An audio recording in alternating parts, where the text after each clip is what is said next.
Hey everyone, Dankraz here, and I have returned. I'm not dead. So, for those of you who are wondering, I have not uploaded in like 9 years, mainly because of the fact that I have been busy with school. But nonetheless, I'm here with yet another video, similar to the last video in terms of format, and in that it's just gameplay and stuff like that going on in the background while I talk. But this time we're gonna be sticking to the Pokemon theme. However, the difference this time is that we're going to be talking about what goes on inside a Pokeball. Like, what's it like for the Pokemon inside of the Pokeball? And we're going to take a look at it from three different perspectives here because during my research of these three different perspectives, I found that there are multiple ways to describe this. So, yeah, let's get right to it. So, the first way, the first of three ways, the three ways being manga, anime, and games. The first one we'll go through is the games because, it's the games. Is that it's like a luxury hotel inside the Pokeball. And this is quoted specifically from Masuda, and I quote, "I think it's safe to say it's very comfortable inside of a Pokeball. It's a very comfortable environment." Masuda laughed. "Maybe the equivalent of a high-end suite in a fancy hotel." So this is cool and all. This gives us a little bit of insight into what it is that goes on inside of a Pokeball and how a Pokeball works. So from this, we can kind of gather that the Pokemon is actually conscious inside the Pokeball, because you can't enjoy a hotel if you're not consciously like awake or anything like that, right? Like, you're not consciously aware of the fact that you're in a Pokeball or hotel. So yeah, it's really that's cool and all, but I think that it's an incomplete picture, right? Because it was a very half-given answer. It was a half effort, if you want to call it that.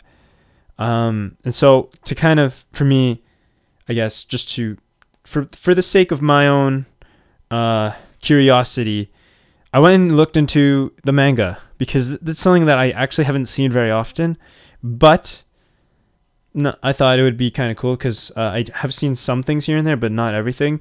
And so what I found was very interesting. I found that the manga shows it very clearly shows Pokemon conscious within the Pokeball. And this is further backed up by what the anime shows. And the anime shows it shows a digitized version of the Pokemon, but the Pokemon is still conscious. And there are several incidences within the anime that the Pokemon will actually pop out of its own Pokeball, like however many times Krogunk does it to smack Brock in the nuts before, dragging him off or whatever it may be, right? So,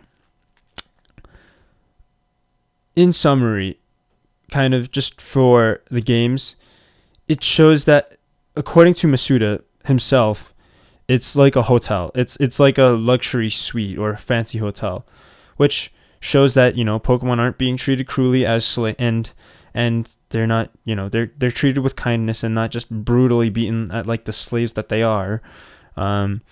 So yeah, that's one way of looking at it. But the manga shows that the Pokemon are actually aware, not just within the Pokeball, but within their own surroundings.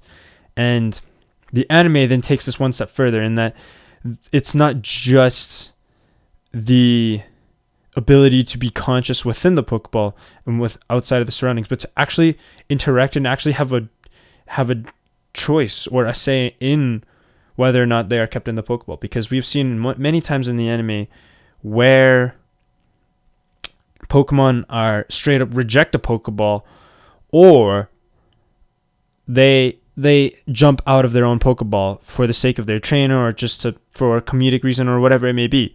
So, in summary, Pokemon get to live very luxurious lives, and they should be, considering how much we completely beat them to a pulp in battle.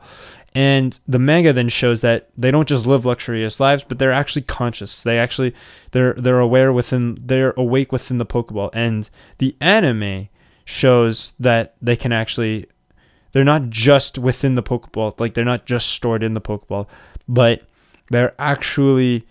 they have a choice in whether or not they interact with things inside the Pokeball and outside the Pokeball. So yeah, I hope this answers some of the questions that you guys may have regarding what goes on inside of a Pokeball. And yeah, thank you guys so much for watching. I know I haven't been uploading lately, and I'll try to upload more frequently. I also apologize if this video is really short. To be honest, I tried my hardest to find as much as I could for this, but it's actually kind of hard. And I don't know. I'll be honest. It's really hard to manage like researching things and school at the same time. But for me, school ends in a week. Like, I'm done exams in a week, so I will be uploading more frequently for those of you who are looking forward to stuff like that. And yeah, I'll see you guys later in the next video. Peace.